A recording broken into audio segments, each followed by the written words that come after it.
Legends ZA just dropped, and here are 8 things I wish I knew before I got started. Starting off at number 10 is talking to every person you see with a yellow speech bubble, because these NPCs will offer you completely free stuff, and who doesn't like free things? Some notable NPCs to talk to are the new ball guy outside the Poke Center who pick up your missed Pokeballs. I know I threw a couple of rogue Pokeballs at the wall for no apparent reason, and just when I thought they were gone forever, the ball guy gave them back to me. Some more notable early game NPCs to talk to are these characters right outside of Wild Zones 2 and 3. These characters give you some additional Pokeballs and Great Balls, and it's especially great if you didn't get that 100 Pokeball free online code. Additionally, outside of Wild Zone 2, there's this little stand where you can get the first effective hold item, the Quick Claw, which in this game works a bit differently. You may have noticed that there is this slight delay before using an attack, and the Quick Claw completely gets rid of that delay at random. This means that there are times you can launch your attack before an opponent, even though they started their attack before you, and you can defeat them before taking any damage. The next tip is about Traversal, and admittedly, I figured out these tips about 3/4 of the way completing the game, and I hope that these help you more than they helped me. The first tip I have is to try and go out of your way to visit as many Poke Centers as possible, because they are all fast travel locations. I'm not sure about the Switch 1, but the loading screens are near instant on the Switch 2, so it's going to save valuable time to fast travel to all these locations rather than walking everywhere on foot. You'll learn early on that these rocks can be broken by using the move Rock Smash, but you will also figure out that Rock Smash is not that strong of a move for the late game, and there are still loads of rocks you're going to want to smash. One of my viewers helped me figure out that Brick Break can also chop down these rocks, and since Brick Break is much stronger than Rock Smash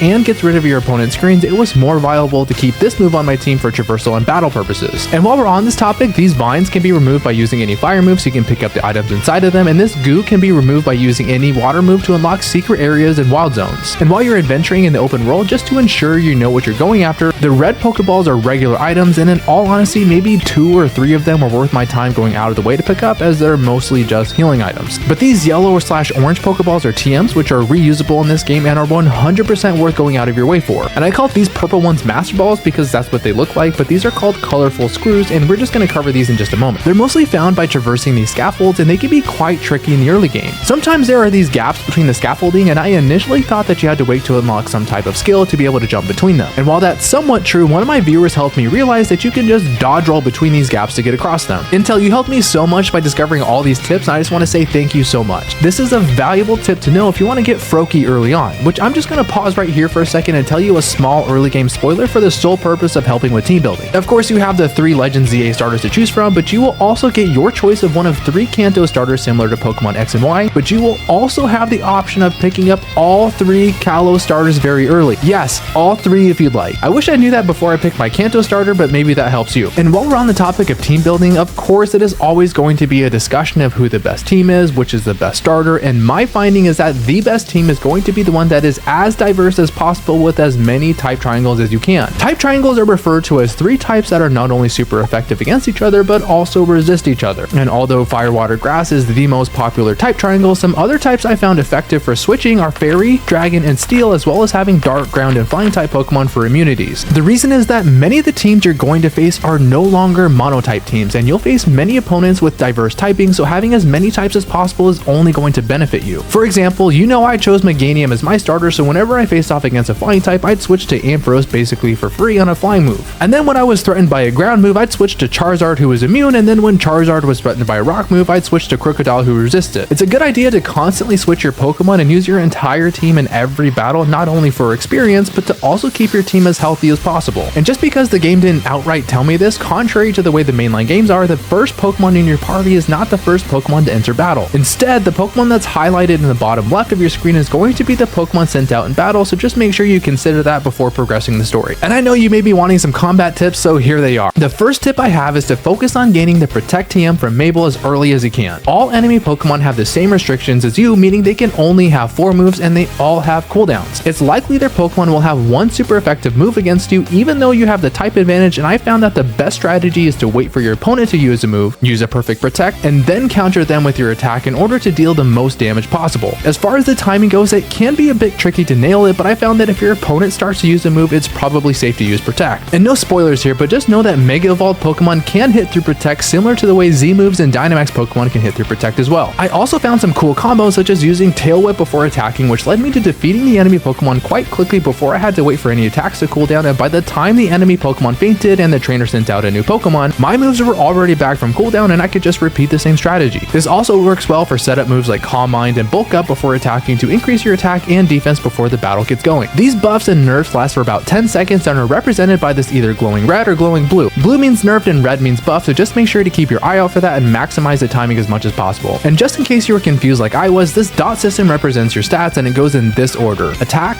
defense, special attack, special defense, and speed. Use that knowledge how you wish. The game is also similar to Scarlet and Violet in terms of move selection and encourages you to use different builds. Some moves are more powerful and take longer to cool down, but also take longer to start the attack with. So even though Leaf Blade is weaker than Solar Beam, I found that Leaf Blade was actually better on Meganium simply because Leaf Blade took half a second to get off, while Solar Beam took a few seconds to get off, and sometimes I got KO'd before I got the attack off. So just make sure you experiment and find your strategy because you're going to need it when the game gets tough, especially to progress through the ZA Battle Royale and those Rogue Mega Evolution battles. The ZA Battle Royale was one of my most anticipated features, and I especially like that after all these years of not being able to choose which trainer you face in regular games, that we can actually sneak up on opposing trainers and strike first, and I have a couple of tips. The first tip is that the trainer can only see you and not my giant Charizard sneaking up on their Pokemon. So just try to crouch and stay out of sight, get in range of using a move, and then back away out of sight so you can gain the upper hand. Now, the ZA Battle Royale has a few purposes. Sometimes you need to progress the story by earning enough points to get your challenger ticket in order to get a promotion. You can grind experience and you can even grind money. And the most effective way I found to gain more battle points to earn your ticket is to ensure you make it your mission to accomplish the goals on the cards that you pick up. Sometimes certain goals reward up to 20,000 points, which can mean the difference between earning your challenger ticket in one night or 2 nights. And I'm proud to say that by always focusing on these mini missions, I never went longer than 1 night to get my challenger ticket, even when I promoted to rank A, needing a whopping 45,000 points. And always be sure to speak to your opponent afterwards if you see a yellow speech bubble, because it results in one of 3 positive things. They give you a card that's often worth more points than the ones lying around, they can give you prize medals for even more money, or they offer you coffee, which in this game means that they heal you up, saving precious resources on your end. And one quick note on the money thing. These medals that you collect at nighttime in the battle zone have one purpose, which is giving you money, but the number of battles you complete can give you a multiplier. Defeating 1 through 4 trainers a night gives you 1 times the money, defeating 5 through 9 trainers equals 1.5 times the money, and defeating over 10 trainers equals twice the amount of money. I never defeated more than 20 trainers in one night, so it's possible that the multipliers go even higher, but there were a few times I only defeated 9 trainers and decided to do 1 more battle just to get the multipliers. You are going to need money for a few items that I'll explain in the next section. Now, of course, you're going to need money for things like Pokeballs and potions to heal yourself as the game goes along, but you and I both know that the money should be used for Mega Stones and hold items, things that you actually want to use in the game, and I'm here to tell you that there are 2 locations for Mega Stones. One is Quasarico Inc., which is unavoidable in the main story, which only accepts Mega Shards as payment, but the other place is called the Stone Emporium, which is located very close to the Pokemon Lab, and they accept money in exchange for Mega Stones. So here's my tip in order to make both of those easier. Remember those Master Balls I was referring to earlier? Yes, the colorful screws, I know. I know you're told very early in the game that you can exchange them for prizes, but I had a hard time finding where they are. All you need to do is fast travel to the Racine Construction in the bottom right portion of your map and talk to the construction worker outside. Here you can exchange your colorful screws for a few different plushies that grant bonuses. I personally preferred to focus on the plushies to get more Mega Shards per Mega Crystal, but I also think the blue plush to increase the chances of catching a Pokemon is beneficial as well. And just a quick touch on both those topics. Whenever you're roaming around, it is always a good idea to travel with your Pokemon outside of their Pokeball so you can knock down as many Mega Crystals as possible. You're obviously going to want these in the future, and it will pay off. That's all I'm going to say about it. And as far as catching Pokemon goes, it is true that you can knock out a Pokemon before catching him, but that isn't guaranteed, especially late game fully evolved Pokemon, and contrary to my initial thoughts, it is more effective to lower their HP to the red with some type of status in order to catch them. But it is still a huge upgrade in my opinion to faint the Pokemon and try to catch them afterwards. Back to the plushies. There are also plushies to reduce the amount of damage taken as a player, as well as plushes to increase the amount of experience and money you can get, but you can choose whatever works best for your playstyle. I never found I needed to take less damage to prevent blacking out even in the Rogue Mega Evolution battles, because from my finding, it is impossible for your player character to get O-code, but your Pokemon definitely can, which is why I want to cover some tips on the Rogue Mega Evolution battles. Of course, it is always best to try and fight these Rogue Megas with a Mega Evolution of your own, but sometimes it's not always possible. My first tip is to take advantage of different loadouts for your team moves. I know I harped on how beneficial the move Protect was, but I found that it was more effective for trainer battles, and I just couldn't get the hang of the timing against these Rogue Mega Evolutions. So I always replaced it with either a 4th attacking move or maybe a move like Breaking Swipe to keep their damage output low, or a setup move to increase my damage output. There are going to be a few times when you're going to see the Rogue Megas gearing up for an ultimate attack, and there are really only 2 options here. The first is to hope that you've already Mega Evolved at this point and just unleash every attack you have in hopes of staggering them to prevent the move from being launched, but I completely sucked at this. Many times times this ultimate move would OHKO my Pokemon, so I found that one of the best strategies, not just in rogue mega battles, but in general if you want your Pokemon to not get attacked, is just to retrieve them from battle to avoid the attack altogether. The only downside is that your Pokemon will do this little battle cry before being able to attack just to prevent the cheese a little bit, but it is still more viable than getting OHKO'd. But the